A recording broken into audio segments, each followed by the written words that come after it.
So here's an example of a one step forward and then another step back and then another step forward. Yeah, this is gonna have to come back off, and I'm gonna replace it with something better. These are the inner fenders, the aluminum inner fenders. They were just cheapos, but I thought were gonna work okay. I got them because they didn't have the vents on the inside that many of them do. But I got a gap between the frame here and the fender, so if I'm in mud, it's gonna just throw that mud up into my engine bay and just make a mess. So I'm gonna pull these off, I'm gonna return them, and then I'm going to find ones that actually seal all the way back to the actual inner fender, or the outer fender. So something that actually stops mud from getting inside. So I'll try again. Got my hydronic heater taken out of the original case. I have not sure whether I'm going to mount this on the engine side or on the inside. It is vented, so there's an air inlet and an outlet, so it would be safe to put it inside. It is rated for being inside. I am not sure yet which of the two choices I'll use. I also installed a coolant outlet port here. So as you can see here, I installed an outlet port on the back of the engine for the radiator and the heater core. I think it's off of a Golf. I also enlarged the hole so that I can get to the tandem pump quite easily if I ever need to. Well, I added a matching reservoir over here, matches the reservoir over here. This one will be for coolant overflow, and this one is going to be for hydraulic fluid for the power steering. I am starting to really finalize this wiring harness. Now I know that it works, I've already tested it, but it looks really messy, and now I'm going to be cleaning it up. So I'm going to be making the wiring harness, putting everything all together, making sure that everything looks right and is also very functional. I'm going to be numbering the harness and the sub harness so I can make a wiring diagram. But so basically I'll either mount the ECM here or on the other side of the firewall, and there will be a large harness that's going to go up along the back of the firewall and then split out to the sub sensors here. I've got these, they're made out of stainless. They're metal radiator tubing. I got two of them, and so I worked on the routing, and the routing is that they end up down here near this frame engine mount, and so I'm a little worried about them vibrating and touching other things and eventually wearing a hole in them. So I made this bracket here, which is basically just going to keep them clamped and separated. And so I'm going to mount this right here on this little engine mount, and it'll be just below where the steering arm comes in. So that'll keep them separate. It'll keep them very rigid in the same place, and then I'll probably build another one for down there on that bottom route for the other side of the radiator. But yeah, pretty happy with that. I think that'll work.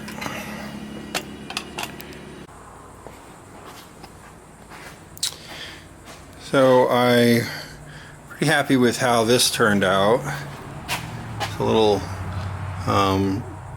that's that little bracket that I made to hold the two radiator hoses together here. They won't touch and they won't rattle or move. I also used two pieces of rubber and some clamps to hold these two together, and then I made two little stands here, so the radiator lines, other than just connecting the last one to the radiator itself, are basically done. So I'll have to do the heater core hoses and all that, but probably be able to fill up the coolant system pretty shortly. Pretty happy with it so far. I don't know what I'll do next. I already put the drive shaft on. You can see it down there. Put the front drive shaft on. So slowly buttoning it back up together. Well, it's quite late. It's well after 1 o'clock in the morning, and I've been puttering around here working on a few things, mostly wiring. I'm you know, just cleaning up the wiring harness and getting it ready to actually start up. Trying to figure out what the best way to mount the ECM on the inside. I have a small little metal box. It used to be a first aid kit, and I think I might actually paint it and then mount the ECM inside it and then put it basically right over that hole. And if I do that, I can run the wires in from the engine side through the hole, cut a matching hole on the inside of the box, and then the ECM would be sealed up in here. Then I could have some bulkhead connectors, you know, here, so that I can interface to the ECM from other things. I'm thinking about that. I might do that. I haven't fully decided, but I'm puttering around trying to get this and that to get work and organizing all my sensors and everything. So yeah, I'm gonna go home now, but yep, pretty good day of working today. I just figured a bunch of things out and got some stuff put together and feel pretty good. I think I'm gonna have to mount the sensor for the boost pressure gauge here, for the best place for it. And I still have to put my EGT probe into the manifold there. I'm trying to figure out where to mount this remote oil filter. So the higher it is, the worse it is, because you don't want the filter to drain back into the engine sump, and which would mean every time you start it up, it has to pump and fill the filter again. Most filters have a anti-drain back little valve, but you know, do I really want to count on that? Problem is the level at which I would need to mount this filter so that I don't have to worry about drain back is below this level here. Everywhere that I have been able to see here, and I could mount it over there against that other frame rail. I could even mount it, you know, down here somewhere, but they're very exposed, and there's going to be some concern for, you know, I don't want anything exposed that could potentially get, you know, knocked or ripped off or something like that. This vehicle's built for some rough service, not real rough, but rough enough. My best thought at this point is somewhere along here. So there will be a inner fender here, but somewhere along this plate, it's either somewhere back here, somewhere along here, above this steering arm here, above the coolant system, something like that. I checked different ways to route the stainless lines. Up here would be fine. I can also come out here and along here. Real problem though is, so these two wider apart ones are where the oil comes in and exits, and these are for the oil cooler. So they're just in the wrong spot. Oil cooler pointing lines pointing straight up, then my engine input and output pointing straight up. Maybe this way, like this, and then I gotta route the oil cooler lines down behind there, because ultimately the oil cooler needs to be mounted someplace where I can get good airflow. So I can do a couple of things. Put the oil cooler actually on this tray with a fan.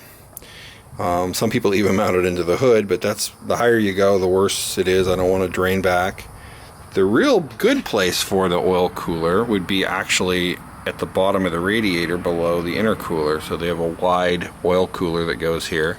This area will be protected. There'll be a big bumper on here, so don't really have to worry about that. Might not get a lot of airflow though, so that might be a problem. So still thinking about it. Different ways of routing the lines. You know, I do have room to go down through here to actually run the lines down to the oil cooler. It's starting to get kind of compact in there, but what are you going to do? I gotta get that oil cooler mounted somehow. For now, I'm just going to bypass the oil cooler, just because I'm not going to install the oil cooler right now, but I do have to install this, so I got to figure that part out. I've been working on the wiring harness. I've got my oxygen sensor temporarily just hung here because it has to go down there to the exhaust. and working on the wiring harness, combining everything. It looks like a big mess, but it's actually much more organized than it was.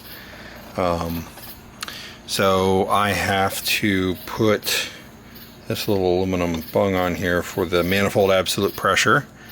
So the map sensor will go there on here. I've kind of tied this up. I'm going to mount the N75 valve on the firewall there. I have the fuel temperature sensor right here, and since I'm going to put my fuel filters and whatnot here, they'll go there. That's pretty much all for the sensors. My EGT probe is here. I'm going to be adding some more sensors for my gauges, but for the ECM itself, pretty much have everything on the engine that's going to need to be on the engine. I still have a lot of cleaning up to do, but I am definitely making some serious progress. I went ahead and prepped the box that I'm going to put the ECM in on the other side. I'll get that a little bit more ready soon. The mass airflow sensor is right here, and this is the little mount that it's in, and then this is the stock BHW intake, and I think I'm going to be able to use this. I'll probably end up buying a new one, but I think I'll be able to use this. When I cut this platform back a little ways, I might have to make a little bit of clearance for it, but I think I'll actually be able to build my air box right up here. And so I am seriously considering not putting the battery here. I'm thinking about using just a lithium battery on the inside, so the battery may be on the other side of the firewall. But still putting stuff together, still slowly tying everything all together.